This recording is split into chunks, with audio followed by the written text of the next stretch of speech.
Welcome to the Justin Johnston Show. I'm Justin Johnston, and I'll welcome you to the Justin Johnston Moment. It's a time where I actually look at different commercial properties and give my own opinion as to what I think has happened. Very interesting histories of them, and for better or worse, I'm not sure if you would agree, but I would love to hear your comments back. Subscribe, like, or don't like, and tell me what your thoughts are on this. Let me set the stage for you here. Main Street, small town, across the country, there's an iconic building that really came into being in the 1920s and 30s. And they had a grand marquee that would come out from the building, jug up, with lights. Remember the dotting lights going around the front of the thing, that would operate flashing billboards, displays with the next coming attraction, along with on the outside walls of the building that were built way out to the sidewalks, were these glass wall cabinets, very thin, and they would have posters that they would have glued or thumbtacked in there displaying the current movies or upcoming attractions. There in the center of the building would be a bronze bars coming down ticket booth, and there'd be a clerk that would be sitting behind, oftentimes there would be a glass behind or in front of the bars, who would sell tickets to the movies. Most of the buildings had two doors, and they were kind of ornate, bronze, heavy doors. On one side, it was like to go into, buy your tickets, and then you were going to go into that special place. One was an exit to coordinate the people from coming in and out. I think you can see and hear this picture in your own mind and visualize what I'm talking about here. Once you got inside the theater, they had this casino, is what I would call it, style carpeting that was supposed to be plush and easy to not have to do what they would always do, cleaning. And it would be a little bit of a smell, possibly urine, if you were close enough to the restrooms. And of course, they would sell you popcorn, drinks, candy at outrageous prices. Amazingly, these buildings can still be found in the exact same location on all of these main streets. People holding on to this idea, the over-the-top, dramatic silver screen theater. But that just possibly never did even exist. If it did exist, that's what's in question. To me, this is a very interesting phenomena of retail commercial real estate, and I would also say Main Street commercial real estate. And of all the small towns throughout this country, it was an iconic change in entertainment that took place in the 1920s and 30s. That revolutionized Hollywood's movie scenes and screens that were released in small theaters. Now, before things were disrupted in the 1940s, after World War II, when they broke up what they called the Big Five studios, basically did have an oligarchical monopoly on hold on the market to make and produce movies.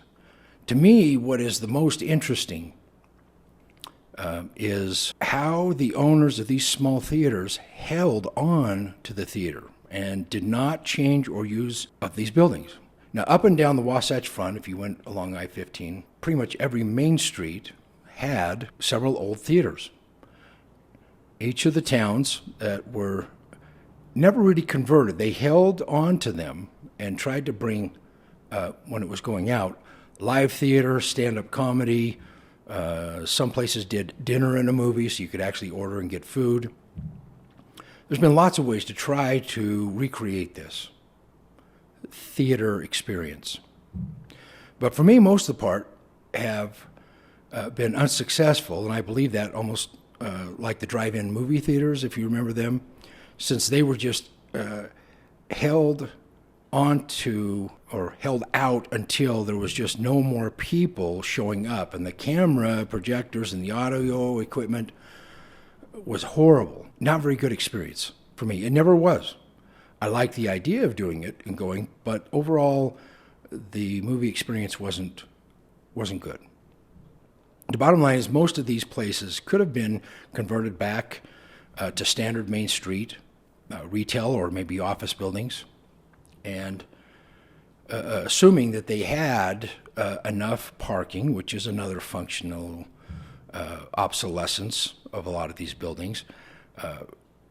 And the reason that they went out of business, I remember when I moved to Hollywood at the end of 1989, all the iconic theaters of the golden era of Hollywood have been converted to disgusting XXX theaters, almost as run down as Hollywood and Sunset Boulevard was at the time.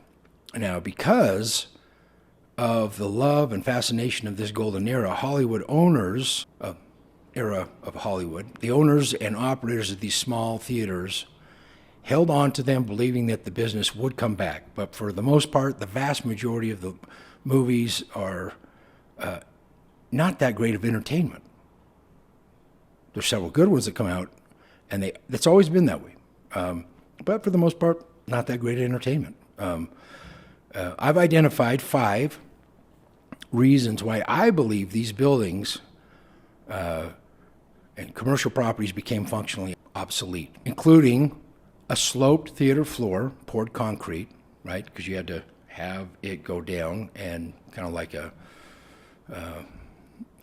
an assembly hall in a high school or something like that. Oftentimes, these old ones had ridiculous balconies.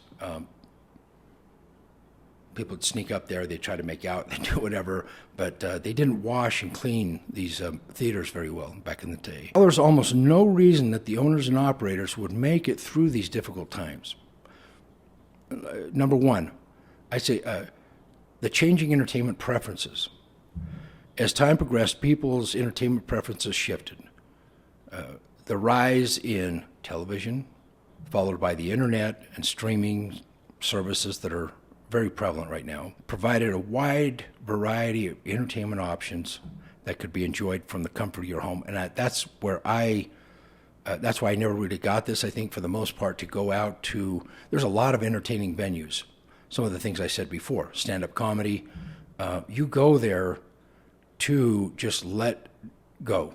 And you know, if you go there and there's not such a great entertainer, you know, then you know, it's not quite the same, right? But if you know that you're going to go there and have a interaction and just laugh your butt off, that's why we go there. Okay, so I like to watch a lot of these things in my home. There's been amazing theaters that are built in home theaters to watch the entertainment they want to watch. Some of it might be home video and whatever, or movies and entertainment like this. I guess you could consider it. This led to a decline overall in the demand for small theaters. Number 2, the lack of modernization. Many small theaters were unable to keep up with the advancement of the technology and expectations of modern audiences. They often lacked the necessary upgrades, such as state-of-the-art projection systems or comfortable seating, cleanliness, which made them less appealing compared to the newer multiplex cinemas, which are much nicer and can play a lot different movies. Number 3, the economic challenges small theaters faced, economic challenges including rising operational costs, competition from these larger theater complexes, the cost of maintaining and operating a theater, along with the decline in ticket sales. You can only do that for so long before to remain financially viable. Number 4, demographic shifts. Small towns experienced changes in population. Demographics over time would expand, contract. Some grew larger, while others shrank in size. These shifts of population affected the demand for entertainment. All the different options in small theaters in declining. Towns often struggled to attract enough patrons to sustain their business. You could only run a movie for so long, especially most of them had one theater, possibly two. And you would maybe run one that was a daytime or matinee, and then try to get the blockbusters or evening movies. Very difficult to try to run that and find out which one's going to hit best. The fifth, accessibility to larger theaters with the development of better transportation, which is always a driver in commercial real estate. People in small towns gained easier access to larger cities, as well as equipped with larger cities that had the multiplex. We live in Spanish Fork. Probably 25 miles away is Megaplex. No, I'm thinking of the one in Lehigh. There's actually a new one built in Vineyard. But it's a good experience because they've got so much there. There's 30 different theaters. You can get Pizza Hut, hot dogs, nuggets, nachos. A lot better than just the candy and popcorn and Coke. These multiplexes, they provided them with more choices in terms of movie screenings, just like I said, the multiple theaters playing all day.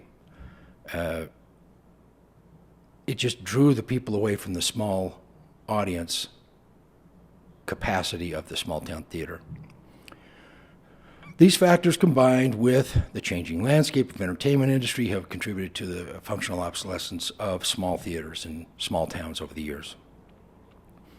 And I would say overall as well is that the interesting part, and why I bring this up, is because in the last couple of weeks I've seen newspaper articles that are promoting people that have refurbished them. Now, most of these have changed hands multiple times, and the people that come in and buy them, sometimes they're a wealthy group that somebody moves to town, they're like, I want to revitalize this, and if we just did it this way, it would be better.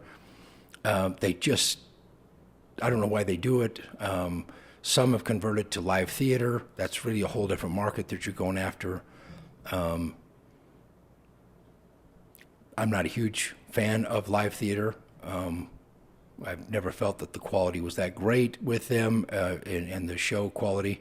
But to go have fun and laugh and be with your family is what that's about. So, I mean, it is attracting a different market. You're not competing against the multiplex cinemas. Please leave your thoughts on this, because I guess my intrigue with it is that throughout all the years of this, over the last 100 years, there are still these theaters located on main streets all across this country. And they are barely getting by. I don't know of a single one that is thriving, though there might be a few.